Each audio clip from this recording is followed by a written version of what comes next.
एक छोटे से गांव में एक पुराना सुनसान घर था। स्थानीय लोगों के अनुसार उस घर में रहने वाले एक परिवार की रहस्यमय तरीके से मौत हो गई थी। तब से वह घर खौफ का पर्याय बन गया था।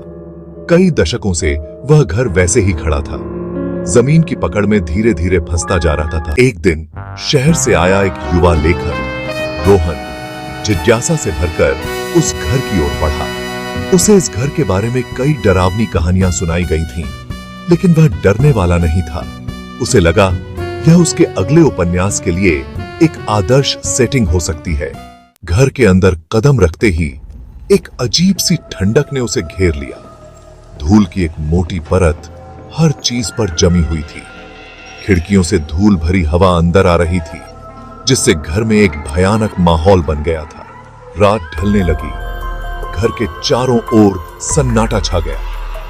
रोहन ने एक कमरे में बिस्तर बिछाया और सोने की कोशिश की, लेकिन नींद उसकी आंखों से दूर भाग रही थी। अचानक उसे लगा जैसे कोई उसके बिस्तर के नीचे से उसे देख रहा है। उसने अपनी सांस रोक ली और ध्यान से सुना। कुछ नहीं। फिर से उसे लगा जैसे कोई उसका नाम पुकार रहा है, एक धीमी कांपती आवाज में। वह डर गया, लेकिन हिम्मत करके उठा और कमरे के चारों ओर देखा। कुछ नहीं। अचानक बिजली चली गई, कमरा अंधकार में डूब गया। रोहन के दिल की धड़कन तेज हो गई। तभी उसे लगा जैसे कोई उसके बिस्तर पर बैठ गया है। वह चीख उठा और अपनी आंखें बंद कर ली। जब उसने फिर से आंखें खोली तो कमरे में रोशनी थी। उसके सामने एक बुढ़िया खड़ी थी। उसके चेहरे पर एक भयानक मुस्कान थी। रोहन की चीख गले में ही अटक गई।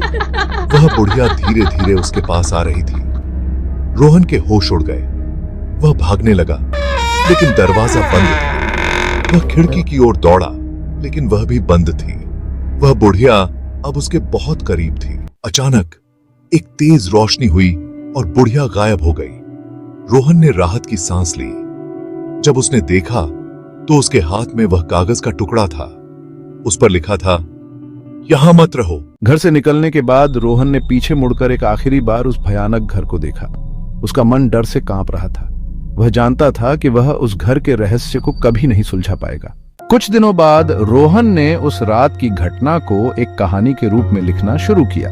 जैसे जैसे वह लिखता गया, उसे लगने लगा कि वह उस रात की घटनाओं को और अधिक स्पष्ट रूप से याद कर रहा है। वह उन विवरणों को याद करने लगा जिन्हें उसने पहले नजरअंदाज कर दिया था। उसने याद किया कि घर के अंदर एक अजीब सी गंध थी, जैसे किसी सड़े हुए मांस की, और वह कागज का टुकड़ा जिस पर लिखा था यहां मत रहो, उस पर कुछ और भी लिखा था जो उसने पहले नहीं देखा था। वह वापस गया और उस कागज को देखा। उस पर लिखा था, हमेशा के लिए यहां रहो। रोहन के मन में एक खौफनाक आशंका पैदा हो गई। क्या वह कागज उस घर की आत्मा का संदेश था? क्या वह उसे वहां फंसाना चाहती थी? रातें उसके लिए मुश्किल हो गईं। उसे नींद नहीं आती थी। वह बार बार उस घर के बारे में सोचता रहता था।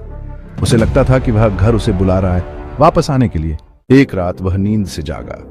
उसके सामने वह बुढ़िया खड़ी थी, उसी भयानक मुस्कान के साथ, लेकिन इस बार वह उसके बिस्तर के पास नहीं थी, वह उसके बिस्तर पर थी।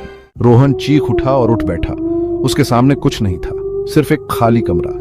लेकिन वह जानता था कि वह अकेला नहीं था। वह घर की आत्मा उसके पास थी, उसे अपने साथ ले जाने के लिए तैयार। रोहन ने फैसला किया कि वह उस घर का रहस्य सुलझाएगा, चाहे उसकी जान पर ही क्यों न बन जाए। वह वापस उस घर जाने का मन बना रहा था, लेकिन इस बार अकेले नहीं, वह कुछ दोस्तों को साथ ले जाएगा। रोहन ने कहा, मैंने एक अजीब अनुभव किया है और मैं चाहता हूं कि तुम लोग भी इसे जानो। रोहन ने अपने दोस्तों आकाश और दीपा को अपनी कहानी सुनाई। आकाश ने कहा, यार ये तो बहुत डरावना है। दीपा ने पूछा, क्या तुम सच में उस घर में गए थे? रोहन के जज्बे को देखकर आकाश ने कहा, मुझे तो अब भी यकीन नहीं हो रहा, लेकिन तुम्हारे जज्बे को देखकर मैं भी चलने को तैयार हूं। दोनों डर गए, लेकिन रोहन के जज्बे ने उन्हें भी प्रभावित किया। उसके साथ उस घर जाने के लिए तैयार हो गए। उन्होंने खूब सारी तैयारी की। कैमरे, रिकॉर्डर, टॉर्च और सुरक्षा उपकरण सब कुछ पैक कर लिया है। ठीक है, दिन के समय चलेंगे ताकि अंधेरे का डर हम पर हावी ना हो सके। हाँ, ये सही रहेगा। चलो अब देर न करें। घर के अंदर कदम रखते ही वही पुरानी ठंडक और सन्नाटा उन्हें घेर लिया। देखो, हर चीज पर धूल की मोटी परत अब भी जमी हुई है।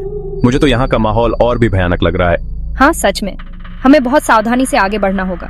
यहाँ कुछ तो है। घर के भीतर का माहौल और भी भयानक लग रहा था। वे धीरे धीरे घर का निरीक्षण करने लगे। हर कमरे को देखो, हर कोने को छान मारो। यहाँ कुछ भी असाधारण नहीं मिला। मुझे लगता है शायद रोहन ज्यादा सोच रहा था। लेकिन जैसे जैसे दिन ढलने लगा, चीजें बदलने लगी। अजीब अजीब आवाजें सुनाई देने लगी। हवा का झोंका बिना वजह चलने लगा। और घर के तापमान में अचानक गिरावट आई। डर धीरे धीरे उनके मन में समाने लगा। वे एक दूसरे को सहारा देने लगे। लेकिन अंदर से डर का साया मंडरा रहा था। रात हो गई। उन्होंने तय किया कि वे पूरी रात वहीं रहेंगे। उन्होंने घर के बीच वाले कमरे में बिस्तर बिछाए। आधी रात के करीब दीपा की नींद खुली। मुझे लगा जैसे कोई मेरे बिस्तर के नीचे है। उसने रोहन और आकाश को जगाया। आकाश उठो, दीपा को कुछ अजीब लग रहा है। क्या हुआ? वे भी डर गए। उन्होंने कमरे की रोशनी जलाई और बिस्तर के नीचे देखा, लेकिन कुछ नहीं था। तभी एक अजीब सी काली छाया दीवार पर दिखाई दी। ये क्या है? वह धीरे धीरे बड़ी होती जा रही थी। दीपा, आकाश देखो। रोहन, आकाश और दीपा की सांसें रुक गईं। उस छाया ने धीरे धीरे एक आकार लेना शुरू किया, एक इंसान का आकार। ये इंसान नहीं हो सकता। लेकिन वह इंसान नहीं था, वह एक भयानक राक्षस था। उसकी आंखें लाल थी, दांत तेज और शरीर से एक अजीब सी बदबू आ रही थी। घबराते हुए, तुम लोग यहाँ क्या कर रहे हो? रोहन, आकाश और दीपा चीख उठे। भागो! वे भागने लगे, लेकिन राक्षस उनके पीछे था। वह हमारे पीछे आ रहा है। वह तेजी से उनके पास आ रहा था। जल्दी करो, हमें बाहर निकलना होगा। उसकी सांसें गर्म हवा की तरह उनके चेहरों पर लग रही थी। डर ने उनके पैरों को जकड़ लिया था। वे भागना चाहते थे, लेकिन उनके शरीर ने साथ नहीं दिया। अचानक रोहन के हाथ में एक टॉर्च गिर गई। उसने उसे जल्दी से उठाया और राक्षस की आंखों में रोशनी डाली। राक्षस चीख उठा और पीछे हट गया। उस एक पल में रोहन ने हिम्मत जुटा ली। उसने अपने दोस्तों को खींचते हुए एक कमरे में बंद कर दिया। दरवाजे को टेबल और कुर्सियों से सहारा दे दिया। बाहर से राक्षस की चीखें और धक्के लग रहे थे। क्या करें अब? दीपा की आवाज कांप रही थी। हमें यहां से निकलना है, रोहन ने दृढ़ता से कहा। लेकिन कैसे? आकाश ने कहा। शायद हमें उस कागज के बारे में पता लगाना चाहिए जिसके बारे में रोहन ने बताया था। शायद उसमें कुछ मददगार जानकारी हो। वे उस कागज की तलाश करने लगे। उन्हें वो कागज उसी कमरे में मिला जहां उन्हें सबसे पहले वो अजीब सा एहसास हुआ था। कागज पर कुछ और लिखा था जो पहले नहीं दिखाई दिया था। इस घर की आत्मा एक बच्ची की है, रोहन ने पढ़ा। उसकी मौत एक भयानक हादसे में हुई थी। वह इस घर में फंस गई है। उसे मुक्ति दिलाने के लिए आपको उस कमरे में जाना होगा जहां उसकी मौत हुई थी। वहां एक खजाना है जिसमें एक कुंजी है। उस कुंजी से मुख्य दरवाजे का ताला खोलें और घर से बाहर निकल जाइए। लेकिन सावधान रहें, राक्षस आपको रोकने की कोशिश करेगा। वे डर गए थे, लेकिन अब उनके पास कोई विकल्प नहीं था। उन्हें उस बच्ची को मुक्ति दिलानी थी और खुद को बचाना था। वे उस कमरे की तलाश करने लगे जिसका जिक्र कागज में था। कमरा ढूंढना मुश्किल था क्योंकि घर की संरचना बहुत ही उलझी हुई थी। तभी उन्हें एक कमरे से बच्चों के खिलौने की आवाज सुनाई दी। उन्हें लगा कि उन्हें वो कमरा मिल गया है। वे सावधानी से उस कमरे में गए। कमरा बहुत ही अंधेरा था। उन्होंने टॉर्च की रोशनी में देखा तो देखा कि कमरे के बीच में एक छोटा सा बिस्तर है और उसके पास खिलौने बिखरे पड़े हैं। तभी उन्हें कुछ चमकती हुई चीज दिखाई दी। वो बिस्तर के नीचे थी। रोहन ने हिम्मत करके हाथ बढ़ाया और उसे उठाया। वो एक छोटा सा सुनहरा ताबीज था। तभी कमरे में एक अजीब सी ठंडक फैल गई और फिर वो आ गया। वो राक्षस की भयानक आंखें उनके ऊपर टिकी थीं। वो धीरे धीरे उनके पास आ रहा था। उनके पास कुछ सेकंड ही थे। रोहन ने ताबीज को अपने हाथ में कस लिया। अचानक एक चमक हुई। ताबीज से एक तेज रोशनी निकली जिसने पूरे कमरे को भर दिया। राक्षस की चीख सुनाई दी और वो अंधेरे में विलीन हो गया। उन्होंने सांस की राहत ली। ऐसा लग रहा था कि उन्होंने जीत हासिल कर ली है। रोहन ने जल्दी से ताबीज को जेब में रखा और मुख्य दरवाजे की तरफ भागने लगा। दरवाजे पर एक बड़ा सा ताला लगा था। रोहन ने ताबीज को निकाला और ताले में डाला। वो बिल्कुल फिट बैठ गया। रोहन ने ताले को घुमाया और दरवाजा धीरे धीरे खुला। बाहर की ताजी हवा ने उनके चेहरों पर वार किया। वे बाहर निकल आए। पीछे मुड़कर देखा तो घर का दरवाजा अपने आप बंद हो गया।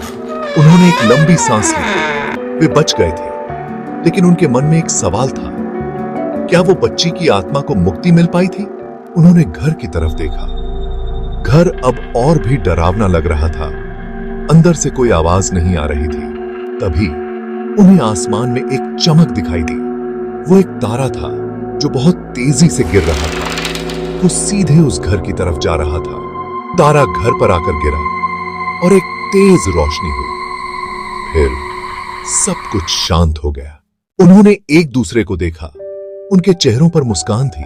उन्हें लगा कि उन्होंने न सिर्फ अपनी जान बचाई है, बल्कि एक बच्ची की आत्मा को भी शांति दी है। वे उस जगह से दूर चले गए, लेकिन उस घर की यादें उनके साथ हमेशा रहीं। वो एक ऐसा अनुभव था जिसे वे कभी नहीं भूल पाएंगे।